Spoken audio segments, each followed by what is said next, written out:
ఇక్కడ అమ్మ labour charge చూస్తేనే కలదరైతే అసలు ఏం జరిగిందంటే మన కాల్ చేసి ఏం చేస్తున్నట్టు ఖాళీ ఉండి పీక పొంగి నాకు తెలుసులే ట్యాట్ రిపేర్ అయ్యింది కావాలి దాకా తీసుకురావడం సర్లే అని చెప్పి కావాలి స్టార్ట్ అయ్యి అలా మన కావాలి కడ వచ్చేసాము ఆల్రెడీ మన షోరూమ్ దగ్గర ఉన్నాడు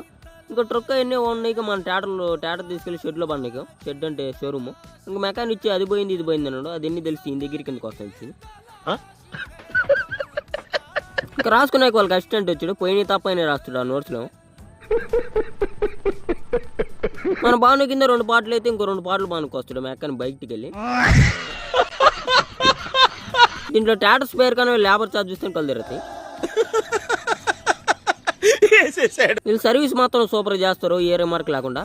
సర్లే అని చెప్పి 10,000 తినుకున్నారు ఇంకా ఎండకుందని చెప్పి బయటికి వెళ్ళి అలా కోక్ కాల్ వేస్తాం ఖాళీగా ఉన్నామని ఇంకా మన పని అయిపోయింది ఇంకా మొదటి నీకు ఇంటికి వెళ్ళిపోతుంటే మొన్న మళ్ళీ కాల్ చేసి ఇక్కడ దాకా రండి ఇంకో 2,000 బొక్క పెట్టుకోవాలి 2,000 ఇచ్చి పోమన్నాడు ఇంకా మనకు 2,000 ఇచ్చి మా అదుని ఎక్కించుకొని ఇంటికి స్టార్ట్ అయ్యాము అలా చిన్నగా ఇంటికి గడ వచ్చేసాం మనమేమో ఇంకో వీడియోతో మళ్ళీ కలుసుకుందాం see you tata bye bye అందరికీ